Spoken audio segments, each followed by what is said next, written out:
escaping the shadows. I know it's hard to put one foot in front of the other.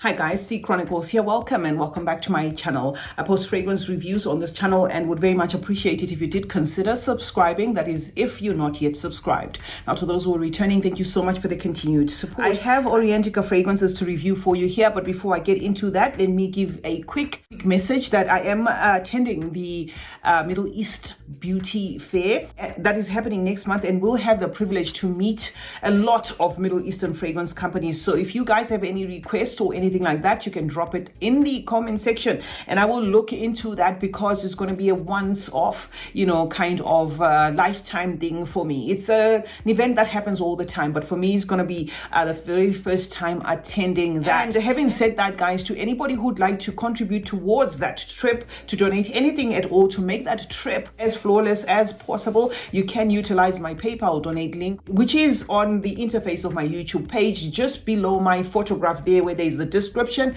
You're going to see a PayPal link there. If you click on that and follow prompts, all you have to do is say donation towards the trip, and of course I will bring all the names of those who would have contributed towards that trip. I have 5 Orienticas to review for you here. The first one being Velvet Gold, right? Now, Velvet Gold, these are minis, so I'm going to have to be sniffing them like this, but it's not first impressions. I'm going to show you the level at which they're at so that you can see that these are used fragrances, right? So Velvet Gold is going to be your vanilla and caramel lover's dream. So you're going to get a refined vanilla in this, you're going to get a caramel, but it's not going to be working alone. Those two are not going to be working alone. There's going to be a powdery nuance to this fragrance, a violet or some florals there in the mid, and then a little bit of some woods. Now, this fragrance to my nose vibes a lot like Gentle Fluidity Gold, and granted, in as much as the Orienticas are on the pricey side, it depends on your nose. As a reviewer, guys, I am non-partisan. I come here and I tell it like it is. I'm not trying to say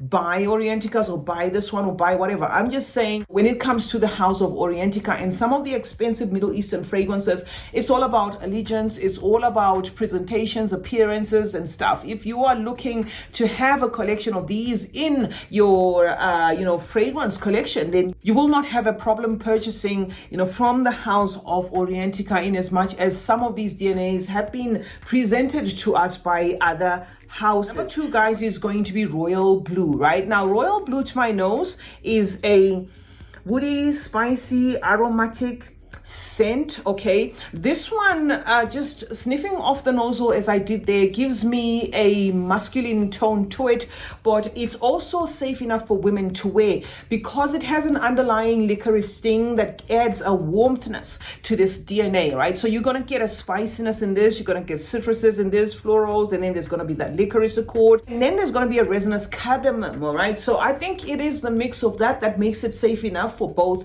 genders, because the cardamom can sometimes be bitter, but in this case it's resinous, so it is quite tolerable. And in terms of ratio, I'm going to say this gives me about, let's say, 70% masculine toned. But as a woman, say somebody bought you this and it showed up, you will be able to adapt and possibly find yourself enjoying Royal Bleu. Okay, it's Royal. Now, this has a DNA that is very similar to that of Leighton, and Leighton by Perfumes is not a cheap fragrance. So Royal Bleu by Orientica might be a little bit on the pricey side, compared to the other ones that have gone for the same DNA, but it's all about the nose there and, of course, preference, as I said. The third one that I want to give you a quick run through on is Royal Ember. Okay, so Royal Ember looks like this. This one, you'll see that there isn't much use in this, because this is the most underwhelming to me, not because there's anything wrong with it.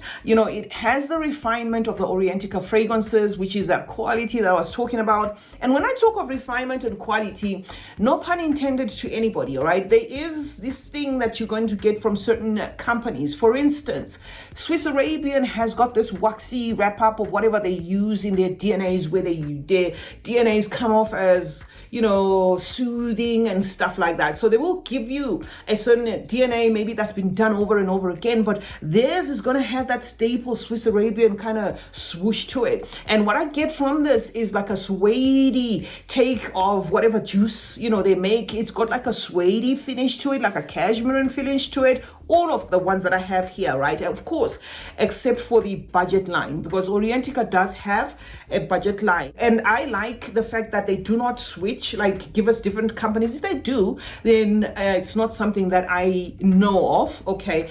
I am simply saying they do have the very, very affordable fragrances of Orientica, labeled Orientica, but they're very, very on the budget friendly side. And then they have the more expensive ones like this ones, and most recently they've got those taller bottles and stuff, but they still maintain that Orientica. So it's easy to decide, you know, which side of Orientica you want to stick to, whether it's the affordable side, the expensive side, the oil side, because they also have oils, you know. Back to Royal Ember, guys. I did say that this one is the most underwhelming to my nose, simply because it's a DNA that's washed up, all right?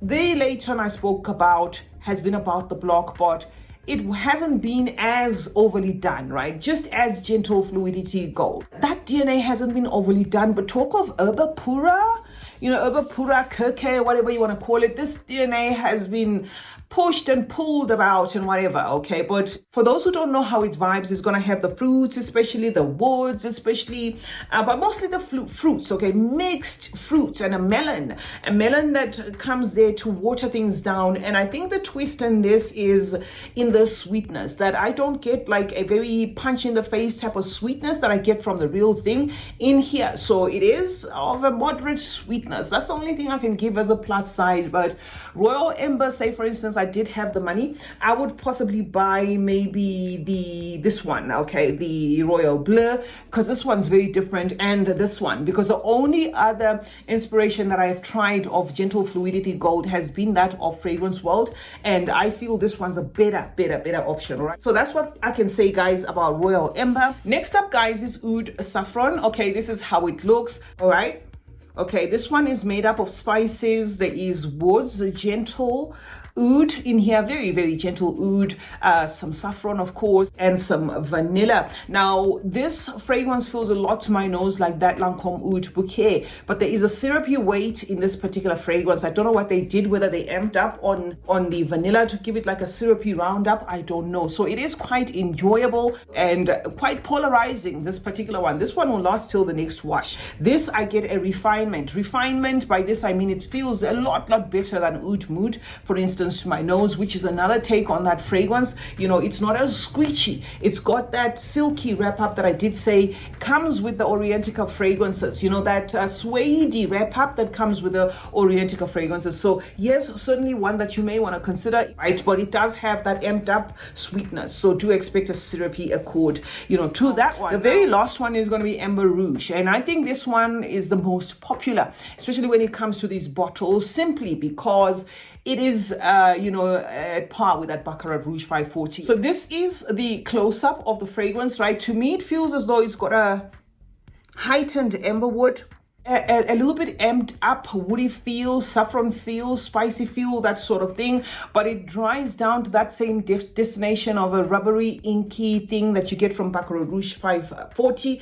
The finish of it and everything, the heightenedness of the amberwood and all doesn't bother me. I am just trying to elaborate here in case you guys are really particular about wanting to know what are the differences. So yeah, that is my take on the Orientica fragrances. I have minis, okay, I have minis, and even then these minis were gifted to me, so I'm not going to try and act as though I purchased them with my own money. These minis were gifted to me, so that is what I have. The ones I cannot wait to smell is that Azure Fantasy, because of its turquoise color.